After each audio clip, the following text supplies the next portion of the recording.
सरदार बलविंदर सिंह के पगड़ी का अपमान।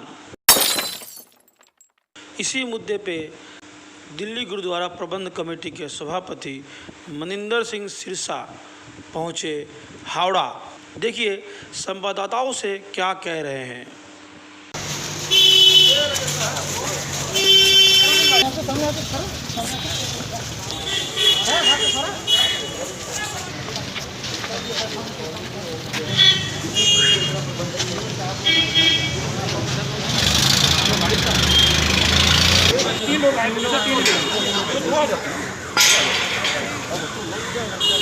Only three.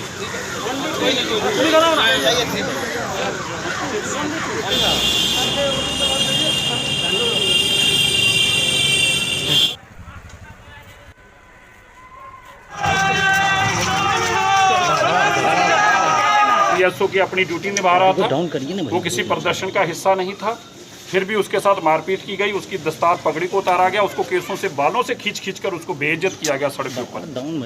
ये वीडियो आप सबने देखी। बजाय इसके कि कोलकाता की पुलिस उन पुलिस वालों के खिलाफ कार्रवाई करती, बलविंदर को मुकदमा दर्ज करके और 3 दिन के लिए पुलिस हिरासत में भेज दिया गया। इतना जुल्म। आप डंडों से पीटेंगे, पगड़ी उतारेंगे, बालों से खींचेंगे और फिर उसी को ही 3 दिन और पुलिस को पीटने को दे देंगे। ऐसा जुल्म हमने कभी देखा नहीं। मैं बार बार ममता जी से आग्रह कर रहा हूँ, ममता जी ये जाति मत कीजिए।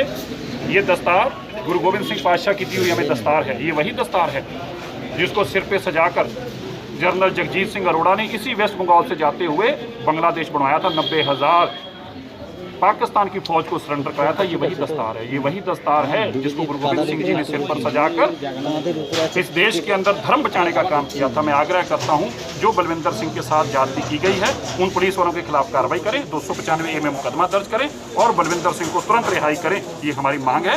और मैं क्योंकि ममता जी को बार बार आग्रह करूँ, उन्होंने हमारी बात नहीं सुनी। मैं फिर कहना चाहता हूँ, क्योंकि उन्होंने हमारी बात नहीं सुनी, मजबूरन हम 4 बजे आज गवर्नर साहब से मिलने जा रहे हैं। गवर्नर साहब कॉन्स्टिट्यूशनल राष्ट्रपति के नुमाइंदे हैं यहाँ पर। हम उनसे आग्रह करेंगे, पुलिस को निर्देश दें, बलविंदर सिंह को जहाँ रिहा करें वहीं उन पुलिस वालों के खिलाफ कार्रवाई करें, 295A का मुकदमा दर्ज करें, सस्पेंड करके इंक्वायरी शुरू करें और इनके खिलाफ सख्त कार्रवाई हो ताकि देश को संदेश जाए आप दस्तार पर हाथ नहीं डाल सकते। बड़ा अफसोस है मुझे कि यहाँ की पुलिस इस घटना को पॉलिटिकल रंग दे रही है, एक राजनीतिक रंग देके और इस सारी घटना से बचना चाहती है। हमारी लड़ाई बेइंसाफी के खिलाफ है, हमारी लड़ाई अत्याचार के खिलाफ है। और जो ये बार बार कहा जा रहा है कि ये जानबूझकर नहीं हुआ, तो नहीं हुआ तो मुकदमा दर्ज कीजिए, अपनी ईमानदारी प्रूव कीजिए। आप तो जस्टिफाई कर रहे हैं मुकदमा दर्ज करके और वीडियो ट्वीट डाल करके कुछ हुआ ही नहीं है। आप तो काम से मुकर रहे हैं। मैं याद कराना चाहता हूँ, कोलकाता पुलिस को बताना चाहता हूँ, इसी तरह मुकरनगर में घटना हुई थी।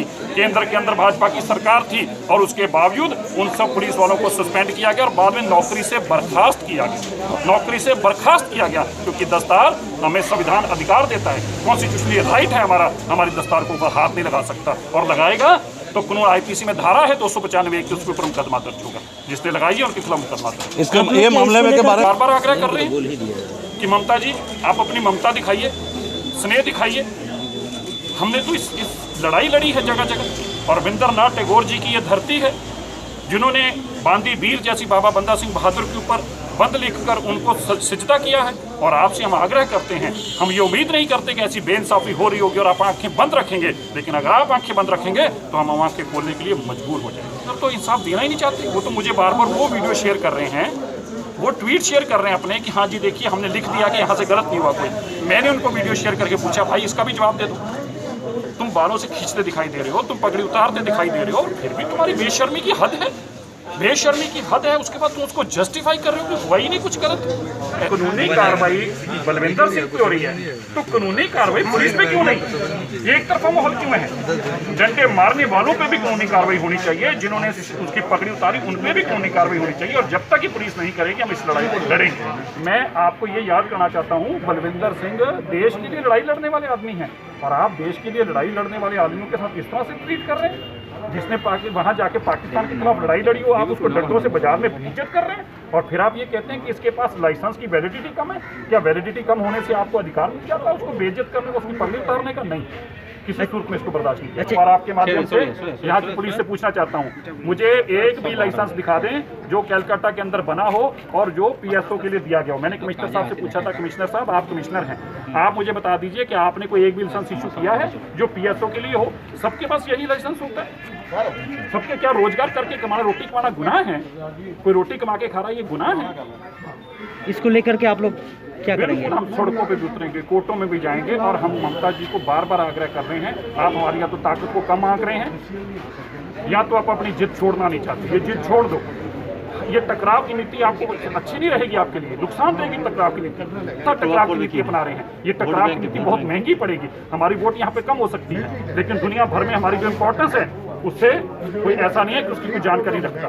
केवल एक ऐसी कम्युनिटी है जो पूरी दुनिया के अंदर कहीं पे किसी वक्त भी कोई भी कुछ भी करने की ताकत रखती है। तो सिख है, हमारे साथ मत टकराओ। हम बार बार कह रहे हैं मत टकराओ। तक कल कमिश्नर को कि मैं कल आज को मिलूंगा LG साहब, गवर्नर साहब से, उसके बाद उसको थाने में भी आके मिलूंगा। अब वो हमारा फ़ोन भी नहीं उठा रहे, उनको समझ में आ गया कि ये तो मामला गलत कर चुके हैं, वो गलती कर चुके हैं और गलती की सज़ा उनको मिलेगी। ऐसे करने से वो भागेंगे नहीं। लेकिन मैं समझता हूँ ये भी एक बहुत बड़ी कानून की जीत है और इंसाफ पसंद लोगों की जीत है। आज ही आप गलत साबित हो रहे हैं। कल तक तो आप 3 दिन का रिमांड मांग रहे थे और आज आप हाथ जोड़ के कह रहे हैं आदमी वापस ले जाओ। ये तुम्हारी गलती को स्पष्ट करता है, सिद्ध करता है ये आपका। मैं फिर से कहना चाहता हूँ, मैं चुनाव की राजनीति के लिए यहाँ पे नहीं आया, पर मैं एक बात कह सकता हूँ, मैं हमारी वोट नहीं हो सकती, लेकिन हमारी को कम आंकना उनकी गलती है।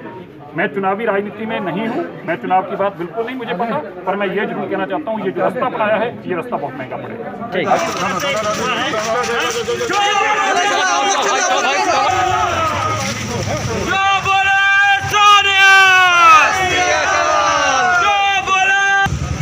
ফ্ল্যাট বুকিং চলছে, আজই যোগাযোগ করুন Gita construction, B10/249 near central park Kalyani. Booking চলছে কল্যাণী B2/221, B2/312, কাঁচরাপাড়া ঘটক রোড, সতীশ নন্দী রোড, লোক সিনেমা চাঁদমারি রোড, লিচুবাগান সিরাজ মন্ডল রোড, টিকটিকি বাজার, মিলননগর আগুরিপাড়া, রজনীবাবু রোড, নিপেন সরকার রোড, RP স্কুল, নৈহাটি 6 নম্বর গেট, বিজয়নগর, ভাটপাড়া, রূপশ্রী হল, হালিশহর, রাজমহল হাউজিং এস্টেট। আজই ফোন করে বিস্তারিত জানুন। গীতা কনস্ট্রাকশন 6289063557, 9831478795।